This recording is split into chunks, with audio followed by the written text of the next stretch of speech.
Hey, what's up? This is Alex Brooks, day six. So, um, yeah, day day six. I'm actually having a really good start off to my day. Yesterday was turned out to be really good. It started off rough because I didn't get a lot of sleep because we were working on a website migration and a lot of things just went wrong. Which anytime you're doing any development stuff, there's always something that goes wrong.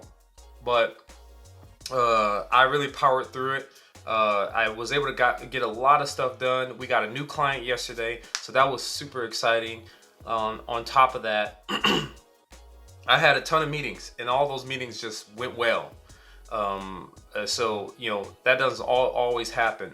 And on top of that, I got our new salesperson onboarded. So I'm super pumped. That's going to help me out a ton.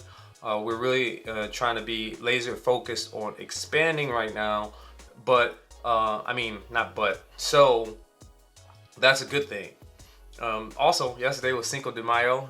We actually did some pulled pork tacos, which were really good. They turned out excellent. I can't complain about that. But today is actually a lot slower than yesterday. I don't have as many meetings booked as I did yesterday. And I'm after this video, I'm gonna plan out some things I want to get done today and just start working on those. That's gonna be good.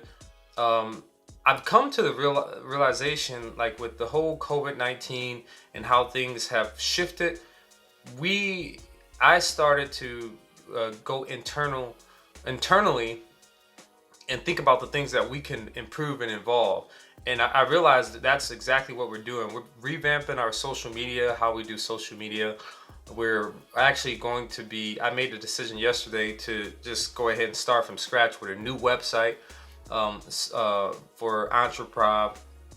So that's going to be a lot of work for us, but we're going to get it done. Revamping the website, and then also we're going to revamp all of our email campaigns, how the messaging of everything that we've been putting out there, everything. We're getting a facelift, and also you know losing a couple 100 pounds. I guess you could say that as well, to make us more lean. We want to get our message more precise, which I think the first couple years starting this company, you're just trying to figure things out, and you're just coming up with stuff. You don't really know what's going to work and what's not. And I'm getting a better idea of the things that are working. This one thing I do like about one thing that actually I'm not going to say I like about, but one thing that the COVID-19 has helped me get a better understanding of is what businesses keep going regardless of what's happening, whether it's an economic downturn or a pandemic. And insurance companies just keep going. And the client that we just brought on yesterday is an insurance company. I've worked, and I've currently already worked with other insurance companies, and this seems to me that they just keep going regardless of what's happening, throughout the economy, because it's an essential thing. Homeowners need insurance. Car owners need insurance. We need life insurance and health insurance. So those are some necessities that I realize just keeps going. And now that we're just expanding, it was unplanned. We're expanding in the insurance space. I think this year we're going to take more time and look at some other insurance companies. So that's super exciting. I'm really pumped about that. I'm seeing some changes with our business. Even in the midst of losing clients, that's always tough. We've been able to manage a way to maintain and slowly still continue to grow, which I think what's going to happen is going to ramp up with us bringing on this new salesperson.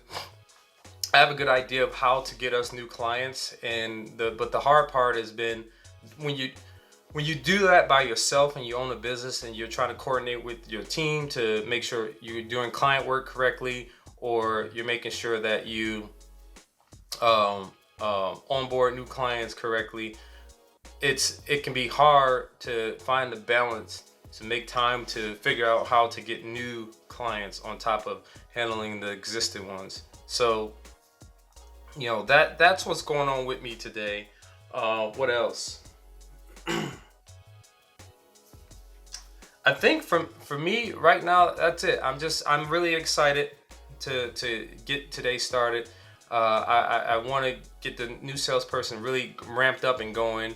I want to just make sure we're on top of all our projects that we currently have. And the other piece is the summit. Yesterday, that's another piece. So another thing that happened yesterday that was really exciting is I reached out to a couple of my colleagues to see if they want to be featured speakers on the summit, and about 4 of them said yes. So I'm pumped about that. I'm thinking with this digital summit, we're going to have anywhere between, I would like to have between 10 to 15 speakers, and it's going to be a 2 to 3 day event. And that's my hopes. I want this to be packed with information that can help companies that, there's a couple companies that I want to be able to help. The ones that have been online, but they, and they have a business that is, successful and is working, but they haven't really cracked the code to how to leverage the online community. And then the businesses that have done most of their stuff offline, and they are trying to figure out how to make this shift to online and make it work. So I think it'll be really valuable for those businesses, and also businesses that are doing well online and they want to figure out ways to do better. Those are the areas that we're the type of companies we want to bring to this event, and I expect it to be fun. I've done workshops, I've done talks, but I've never done a summit where it's a couple days and we have a whole host of speakers. I've had events where I've done introduced speakers, but nothing like this. So I'm looking forward to it. I'm really pumped. I think if for the people that do companies that do attend it, this event is going to have a lot to walk away with. Yeah, that's pretty much all I have going on for today. Just a lot of work, planning things, and just pushing the ball forward. I think with COVID-19, it's impacted everybody's life. It's impacted, my family, friends of my family, some friends that I know. Like I told you before, one of my best friends tested positive for it, but he's recovered, which I'm stoked about. And it's not affecting people just on a mental level. It's also affecting people on an economic level and a health level. Every way you can think of. And, it feels good to be able to try to take some negatives and turn them into positives. So that's all for today. I'll see you guys tomorrow.